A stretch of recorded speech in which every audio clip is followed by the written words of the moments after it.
On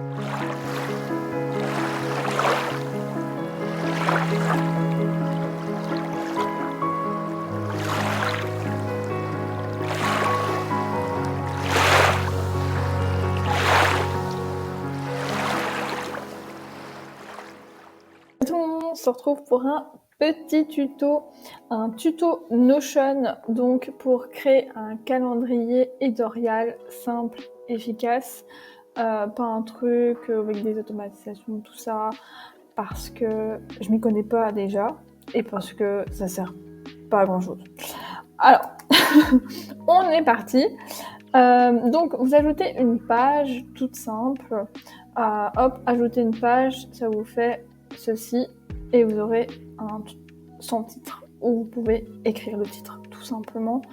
Là, je vais supprimer parce que comme j'avais déjà celui-ci où j'ai marqué le titre tuto créer un calendrier éditorial simple et efficace. Alors ensuite, quand vous avez ça, vous n'avez qu'à ajouter ici dans le plus, petit plus, tac tac tac, et vous allez dans exactement, je fais tout avec vous, vue calendrier.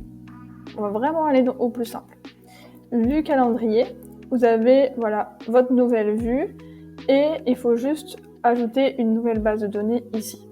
Voilà, nouvelle base de données. Là, vous pouvez mettre un titre à votre base de données. Donc, calendrier éditorial avril. Et je ne sais pas pourquoi il s'est pas mis en calendrier. Il s'est mis en vue table.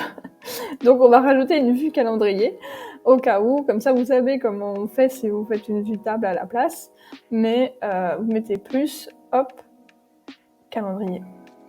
Et voilà, vous avez une vue calendrier. Tout simplement. Moi, ce que je préfère, c'est d'avoir la page en long et en large, pas au milieu comme ça, tout petit. Donc, je vais dans les 3 petits points en haut à droite. Et là, je mets pleine largeur. Voilà, c'est mieux. Donc, vous avez donc ce calendrier. Vous pouvez effacer la vue table si elle ne vous sert à rien. Supprimer la vue. Vous avez vu comment je fais. Hop, je vais sur table, supprimer. Donc, vous êtes là.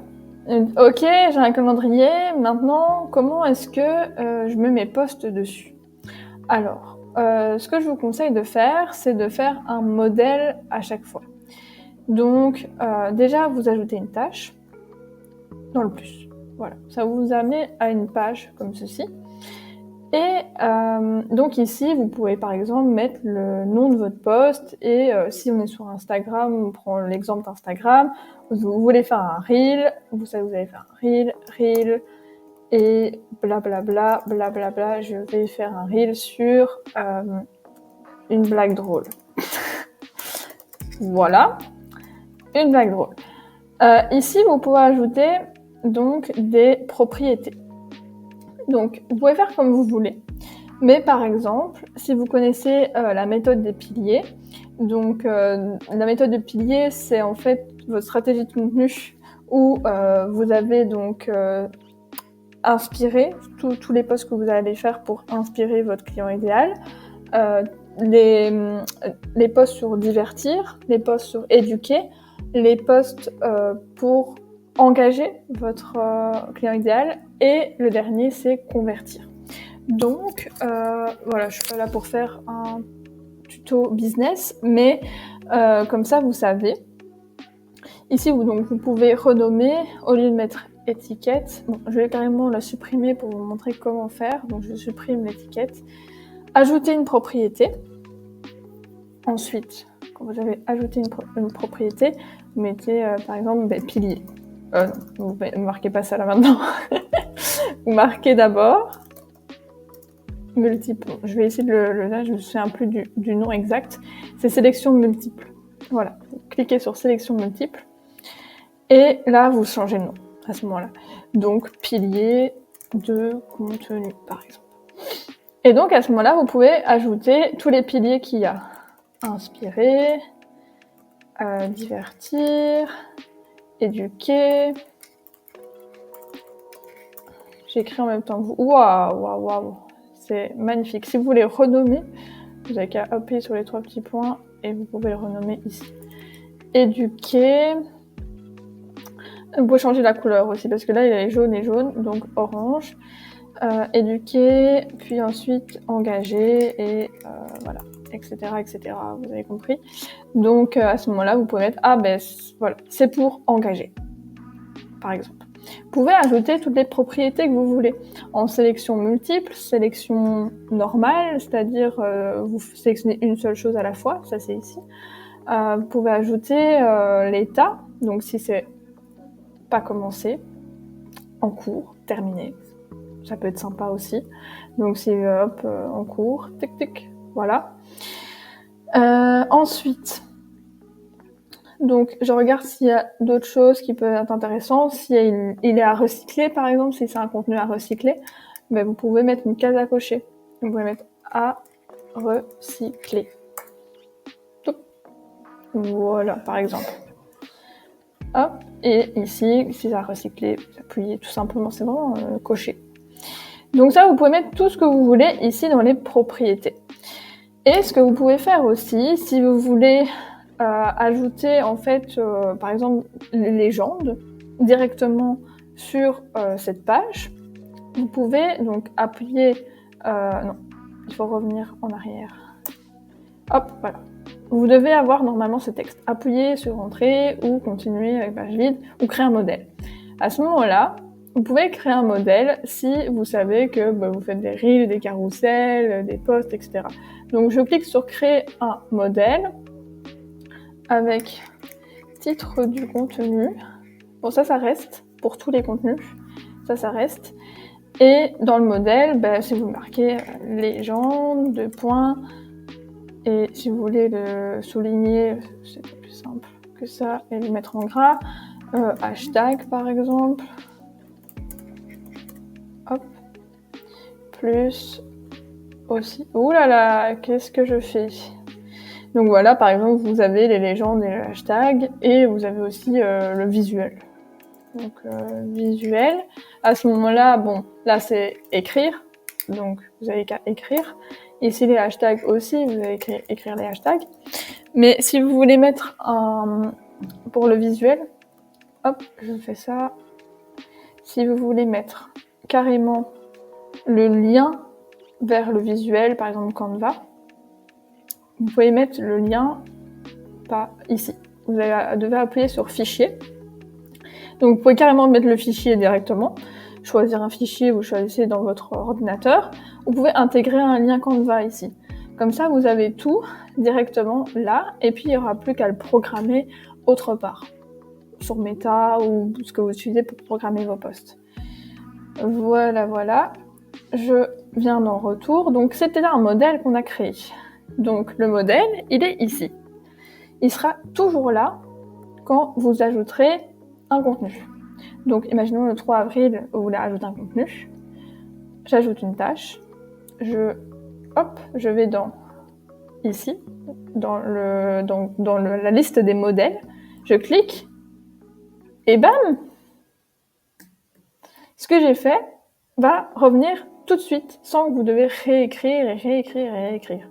Donc voilà, c'est vraiment pas plus compliqué que ça, c'est juste créer un modèle et ensuite vous l'avez. Et en fait, vous pouvez faire différents modèles selon, par exemple, les reels, selon si c'est un post LinkedIn, si c'est un post Instagram, si c'est une vidéo YouTube, si tout ce que vous avez comme contenu pour votre stratégie de contenu. Et donc, vous pouvez changer à chaque fois les modèles. Mais vous pouvez pas changer, logiquement, ici, ce qu'il y a là. Mais je vais quand même vérifier avec vous, comme ça on est sûr. Donc logiquement ici je mets un nouveau modèle. Non, je vais carrément changer ce modèle là. Pour changer le modèle, il suffit de appuyer sur les 3 petits points et puis modifier. Donc je vais essayer de supprimer un truc. Je vais supprimer ça. Hop. Retour. Ouais. Donc là, c'est bien ce que je me disais. Si vous supprimez une propriété, elle sera supprimée complètement ici. Et ça pour tous les modèles en fait. Donc ce qu'il y a ici, faut pas le supprimer. Mais en tout cas, vous pouvez changer ce qu'il y a après dans les pages ensuite, ici, pour chaque modèle. Voilà. Donc, je pense que j'ai à peu près dit ce que je voulais. C'est vraiment pas plus simple que ça. Vous avez, voilà, comme ça, un calendrier où vous pouvez mettre toute votre stratégie de contenu. Et moi, ce que je voulais vous montrer, c'est aussi mon exemple. Comme ça, vous pouvez voir directement comment moi je fais. Donc, je vais dans mon business, dans mon espace Notion. Moi, j'ai mes idées de contenu, donc directement ici. Logiquement, c'est rempli, mais je fais par mois. Et après, je copie-colle, en fait. Tout simplement, je copie-colle. Et là, je l'ai pas supprimé, mais j'aurais pu. Donc, par rapport à mes idées de contenu, voilà, je fais en différents piliers. J'ai pas les mêmes piliers que on entend d'habitude, donc c'est normal que voilà, ce soit pas exactement la même chose. Je les ai un peu adaptés à mon business aussi. Et donc, je prends ces idées de contenu-là et je les mets dans mon calendrier. Donc, ici, on peut voir le 1er avril. Hop, je clique dessus. Et ce que vous pouvez faire, c'est que pour mettre la page en grand, il suffit d'ouvrir en pleine page ici. Voilà, pour toutes les pages. Et de mon côté, en fait, les légendes, je les fais autrement. Mais donc ici, il y a la date, si ça a recyclé, et les étiquettes. Moi, j'utilise pas l'étiquette avec les piliers. J'utilise attirer mon client idéal, convertir mon client idéal, donc de visiteur à prospect.